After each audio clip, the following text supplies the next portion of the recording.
నమస్తే అండి అందరికీ. ఒక విషయం గురించి మీరందరితో షేర్ చేసుకునేటువంటి ఉద్దేశంతో ఈరోజు ఒక చిన్న వీడియో లైవ్‌లో మీ ముందుకు రావడం అనేటువంటిది జరుగుతుంది. ముఖ్యంగా నిన్నటి రోజు అంటే ఆదివారం రోజు ఆత్మకూరు నియోజకవర్గ శాసనసభ్యులు, రాష్ట్ర ఆంధ్ర రాష్ట్ర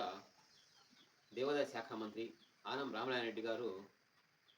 సోమశిల జలాశయ దిగువన ఉన్నటువంటి పూర్తిగా దెబ్బతిని ఉన్న అఫ్రాన్‌ను పరిశీలించేందుకు సంబంధిత శాఖాపరమైనటువంటి అధికారులతో స్వయంగా అక్కడికే వచ్చి పరిశీలించి ఆ పని జరిగేటువంటి విధానాన్ని చూసి అది నచ్చక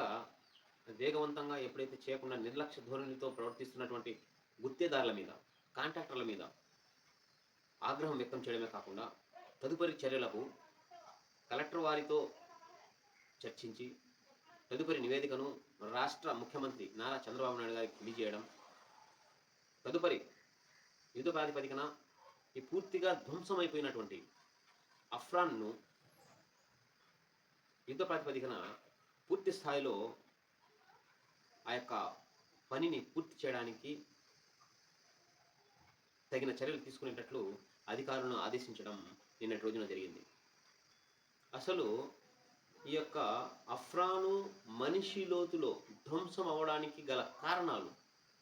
గత ప్రభుత్వ హయాంలో 2022 సంవత్సరంలో కడప వైఎస్ఆర్ జిల్లాలో కురిసినటువంటి భారీ వర్షాలకు ఎక్కువ వరదల వల్ల అన్నమయ్య ప్రాజెక్ట్ అనేటువంటిది ఆ యొక్క మట్టి కట్ట నేలమట్టమైంది. ఆ మట్టి కట్ట నేలమట్టం అవడానికి గల కారణాలు పైన ఉన్నటువంటి పింఛా ప్రాజెక్టు తెగిపోవడంతో ఆ వరదల ధాటికి పింఛా ప్రాజెక్ట్ ఎప్పుడైతే ధ్వంసమైపోయిందో, ల్యాప్స్ అయిపోయిందో దాంట్లో ఉన్నటువంటి దాదాపు 3.5 లక్షల క్యూసెక్కుల నీరు ఆల్రెడీ 1.5 టీఎంసీ నీళ్లతో నిండి ఉన్నటువంటి అన్నమయ్య ప్రాజెక్టులోకి ఎప్పుడైతే ప్రవహించిందో, వచ్చి చేరిందో ఆ నీరు ఈ నీరు ఉన్నటువంటి ప్రస్తుతానికి ఉన్నటువంటి నీరు ఎప్పుడైతే ఎక్కువైపోయి ఆ నీటి ఎద్దడికి దాదాపు 2 లక్షల క్యూసెక్కుల నీటిని మాత్రమే నిల్వ చేసే సామర్థ్యం ఉన్నటువంటి అన్నమయ్య ప్రాజెక్టు తెగిపోవడంతో మట్టి కట్ట ఎప్పుడైతే తెగిపోయిందో ఆ వరద నీరంతా కూడా మన సోమశిల జలాశయంలో చేరడం, నీటి ప్రవాహం వల్ల అఫ్రాన్ పూర్తిగా మనిషి లోతులో ధ్వంసమైపోవడం అనేటువంటిది అందరికి తెలిసిన విషయం అయినప్పటికీ గత 2 సంవత్సరాల నుండి గత ప్రభుత్వ హయాంలో పెద్దలు తట్టెడు మట్టి, తట్టెడు ఇసుక వేసినటువంటి దాఖలాలు లేవు. ఈ విషయం ఎందుకు చెప్తున్నానంటే నిన్నటి రోజు ఆనం రామనారాయణ గారు ప్రత్యేకంగా వచ్చి అఫ్రాన్ పనులు ఏ విధంగా జరుగుతున్నాయి, ఎంతవరకు వచ్చాయి స్వయంగా చూడాలి అనేటువంటి ఉద్దేశంతో సాక్షాత్తు సంబంధిత అధికారులను వెంబడించుకొని ఇక్కడికి వచ్చి చూసి సాటిస్ఫాక్షన్ కాకుండా ఆ పని జరిగే విధానాన్ని ఆయనకి నచ్చకపోవడంతో సంబంధిత కాంట్రాక్టర్ మీద ఆగ్రహించడమే కాకుండా కలెక్టర్తో చర్చించి నివేదిక రెడీ చేసి రాష్ట్ర ముఖ్యమంత్రి వాళ్ళకి తెలియజేసి యుద్ధ ప్రాతిపదికన దీని యొక్క అఫ్రాన్ పనులు పూర్తి చేసేటువంటి బాధ్యత తీసుకుంటాం అనేటువంటి ఇదితో అందరికి తెలియజేయడం అనేటువంటి సంతోషకరమైనటువంటి విషయం. ఇది మన ప్రభుత్వ విధానము సోమశిల జలాశయం ఒక్కటే కాదు, ఆంధ్ర రాష్ట్రంలో గత ప్రభుత్వ నిర్లక్ష్య ధోరణితో వదిలేసినటువంటి అన్ని ప్రాజెక్టులను కూడా కాపాడుకుంటాం, రాష్ట్ర రైతాంగాన్ని కాపాడుకుంటాం, రాష్ట్రంలో ఉన్నటువంటి అన్ని ప్రాజెక్టులను మన యొక్క ప్రభుత్వం పూర్తి స్థాయిలో అమల్లోనికి తీసుకునేటట్లు, పూర్తి స్థాయిలో కాపాడుకునేటట్లు ప్రతి చర్య ప్రతి అడుగు ఉంటుందని చెప్పి నిన్న ఆనం రామనాయుడు గారు పత్రికలో ముఖ్యంగా అందరికీ ఇంటర్వ్యూలో మాట్లాడడం అనేటువంటిది అందరికి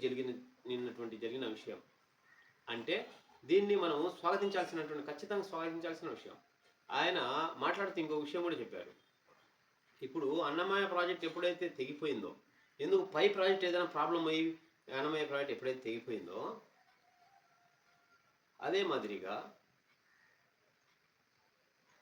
ఈ సోమశిల ప్రాజెక్టు ఏదైనా అనుకోని అనివార్య కారణాల వలన ఏదైనా నీటి ప్రవాహం ఎక్కుపోయి ఏదైనా జరిగితే దానికి బాధ్యత ఎవరు తీసుకుంటారు అనేటువంటి వాక్యం కూడా అక్కడ ఉన్నటువంటి కాంట్రాక్టర్ కానివ్వండి, అధికారులు కానీ ప్రశ్నించడం అనేటువంటి జరిగింది. ఎందుకు యుద్ధ ప్రాతిపదికన చేసుకోవాల్సిన బాధ్యత ప్రభుత్వానిది, బాధ్యత అధికారులది, చేపించాల్సిన బాధ్యత అధికారులది, చేసే బాధ్యత కాంట్రాక్టర్ది అనేటువంటి ఉద్దేశంతో ఏ రోజు ఎట్లా ఉంటుందో మనం జాగ్రత్తగా ఉండాలి, ప్రాజెక్టులను కాపాడుకోవాలి, ప్రజలను సుఖ సంతోషాలతో ఉండాలి అనేటువంటి ఒక మిక్కిలి ఈ దీనితో మన సంస్థల ప్రాజెక్ట్ కింద దాదాపు 8 లక్షల ఎకరాలకు నీరు అందించేటటువంటి బృహత్తర ప్రాజెక్టు మన ప్రాజెక్టు సంస్థల ప్రాజెక్టు. వరద నీరు ఎక్కువైతే ఎప్పుడైతే వరద నీటి కాలువ ద్వారా ప్రవహించేటువంటి నీరు కండ్లేరుకి ఎప్పుడు చేరుతుందో ఆ నీటిని దాదాపు మనకు 3 లక్షల ఎకరాలకు వెంకటగిరి, శ్రీకాళహస్తి, రాపూరు, గూడూరు తదితర ప్రాంతాల్లో ఉన్నటువంటి దాదాపు 3 లక్షల ఎకరాలకు నీటిని అందించేటువంటి ప్రాజెక్ట్ అది కూడా ఉంది. ఈ 2 ప్రాజెక్టులు మన జిల్లా ఉమ్మడి జిల్లా వాసులకు ఈ వరప్రదాయాన్ని మనం జాగ్రత్త చేసుకోవాలి అనేటువంటి ఒక సదుద్దేశంతో నిన్న సాక్షాత్తు ఆనం రామారెడ్డి రావడం, ప్రతి విషయం మీద కులంకుశంగా మాట్లాడడం, అధికారులను సూచించడం చకచకా జరిగిపోయాయి.